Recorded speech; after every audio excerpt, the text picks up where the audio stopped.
Hi friends, welcome to my channel. Today is 10th October 2024 and I'm recording this in the morning because the news of Mr. Ratan Tata's passing away came late last night, and on social media everyone is talking about Ratan Tata and how he impacted the lives of millions of people. So I thought I'll do a short review of a book on Tatas, which was commissioned by Ratan Tata. So this is a book called The Story of Tata by Peter Casey. Peter Casey is a international HR consultant. He runs a company and he has worked closely with Tata Group for last 15, 16 years. And he became close to Ratan Tata, and Ratan Tata asked him to do a book on the Tata Group. So this book has been commissioned by the Tata Group, Ratan Tata himself. The downside is that this book is less of a biography of Tata Group. It's more of a hagiography. It says all the good things about Tata Group without looking at certain critical aspects. But that's fine. It's a book commissioned by Ratan Tata. So I'll tell you very briefly the story of Tata Group. Ratan Tata was born in 1935. He was born to Naval Tata and Suni. Now, let's spend some time understanding who was Naval Tata. So let's go back. Tata Group was founded in 1867 by Jamshedji Tata, and he headed the group till 1903. And he gave shape to the group. He was a founder. He laid the foundation, and he had a certain vision. But when he passed away, he had two sons, Dorabji Tata and Ratanji Tata. Dorabji Tata succeeded him and became the chairman of the group in 1903 and remained chairman till 1931 when he passed away. And he looked after all the operations of the Tata Group in India.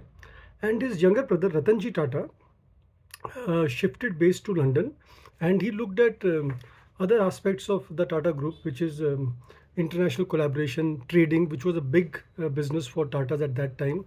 Based in London, he networked with the London bureaucrats and government there, and the societies and the artists there. So he built Tata name internationally, though Dorabji was heading the group in India.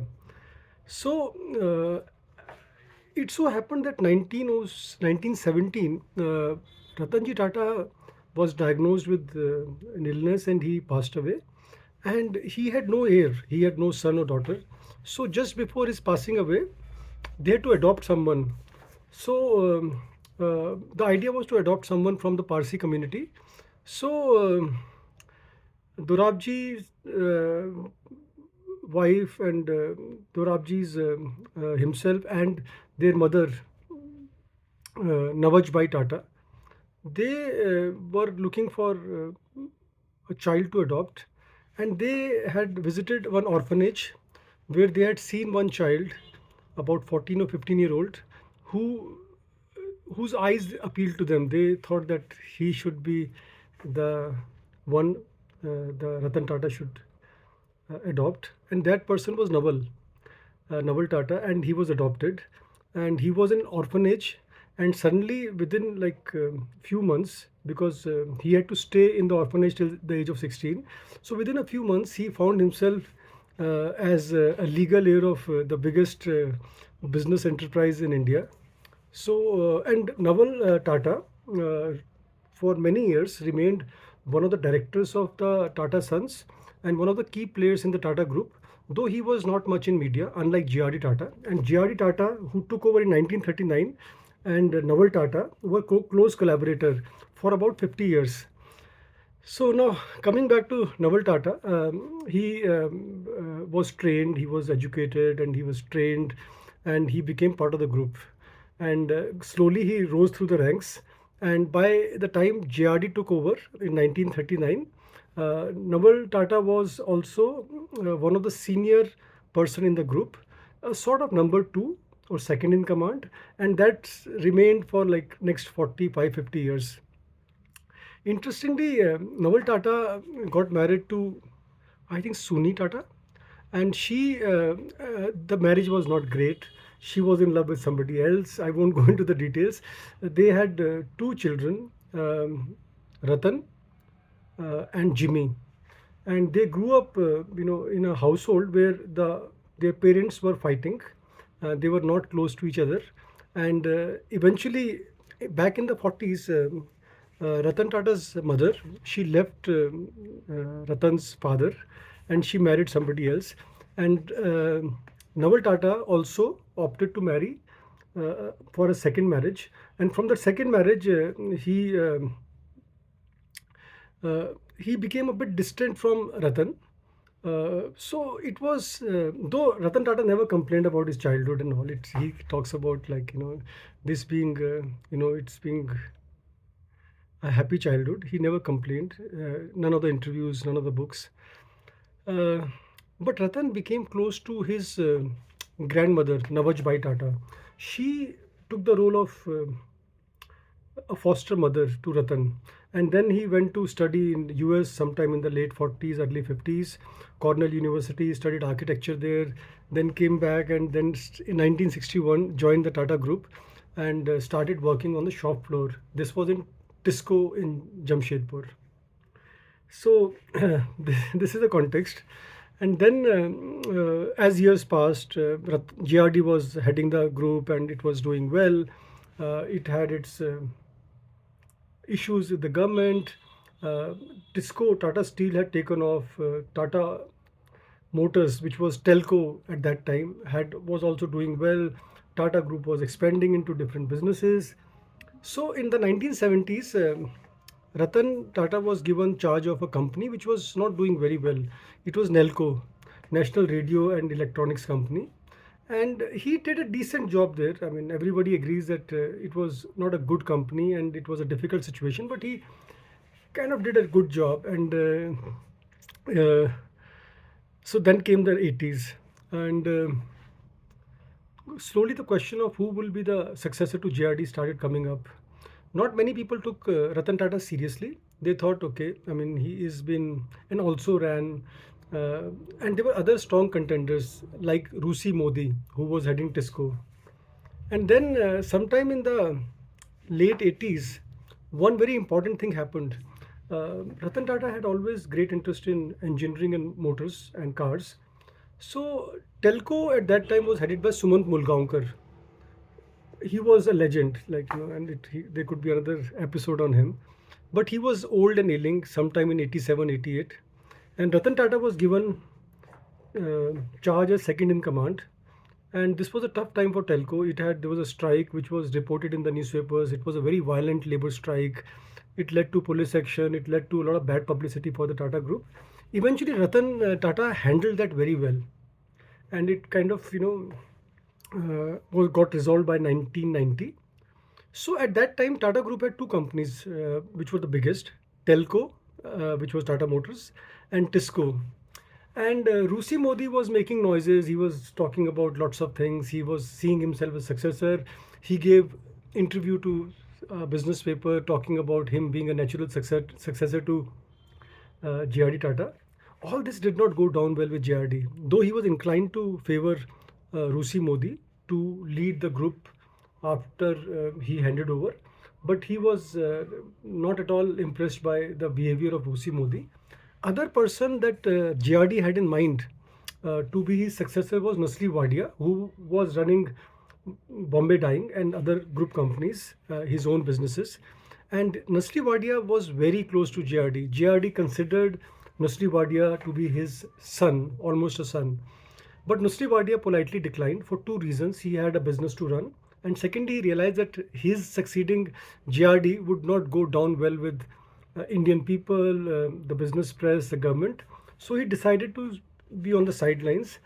And then the decision got made that Ratan Tata should succeed uh, uh, JRD. And so 1991 July, Ratan Tata was formally appointed as the chairman of the Tata Group. The first 6 7 years, he leaned very heavily on Nasri Wadia. He had a problem in terms of regional satraps, heads of Tata companies who were very independent. They would not. Ajit Kerkar was heading Taj Group of Hotels. Darbari Seth was heading Tata Chemicals, and all these people were their own bosses. They did not really cared too much about the chairman of Tata Group. So Ratan Tata's first task was to get all these under the Tata Group. And in this case, in this situation, Nasli Bhatia was a great help. He really helped Ratan Tata, almost like a brother. So that's something which is not talked about much. Slowly, Ratan Tata established himself. He had a certain vision of global collaboration and acquisitions, and he bought Tata Tetley, Tetley Tea, which was the world's number one tea company, and it gave a lot of pride to Indians at that time. This was year was 2000. Then they bought a steel company, Chorus, which was again a very big steel company.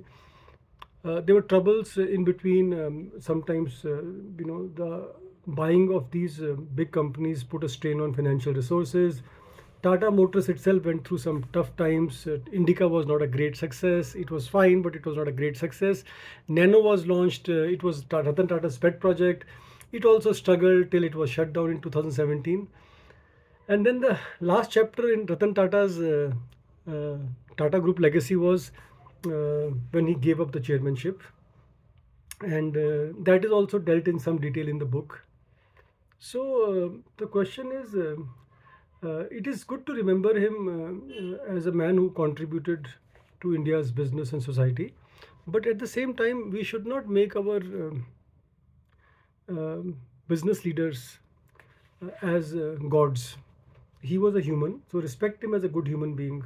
His love for the common man, his love for the pets, and the animals, and his concern for environment, all that is great. But we should not put him on a pedestal. He was a human.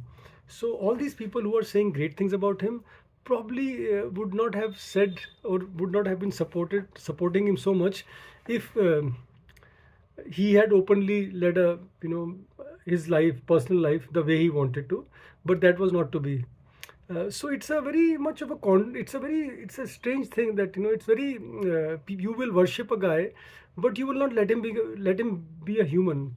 I mean I don't want to say a lot of things about his personal life, but the thing is that he had a conflicted and tortured personal life, especially his own relationships, because in India we are a society full of hypocrites. We would want a person to be a god and not have any feelings. So that's a sad part. So I'm seeing all these obits today and everybody talking about him, and I just wonder, do they people have they ever spent time understanding the man and what he had done, struggles that he had, his tortured personal life, and all thanks to people like us. We are the ones who comprise the society. We put all kinds of artificial constructs. I mean, if I want to live my life in a certain way with dignity, why should my sexual orientation matter so much, right? So stuff like that. So it is actually, a great man, brilliant, beautiful life. But all these people who are saying these things, I think they are not. I mean, they are probably talking about the legend and the myth, not the man himself. Be that as it may, there are very limited number of books available on Tata Group, which is sad. In India, we need more books about Tata Group, books which are more balanced, which talk about the good and the bad, the good and not so good. Just putting someone on pedestal really does not do justice to them. Anyway, I would recommend the book. You should read it because at least it's readable. It is slightly researched, though it is one-sided, but it's fine. Like, and a great man. I wish we were more kind to him when he was alive. All of us, we just put him on a pedestal, and that's what we do as a society. But that's how it is. Like so one can't complain too much. So thank you very much for watching this video. I can talk about Ratan Tata for like hours. Maybe I'll make another video in a day or two, which is like little more detailed. Thank you very much, and do tell me in comments what do you think. All right, thank you.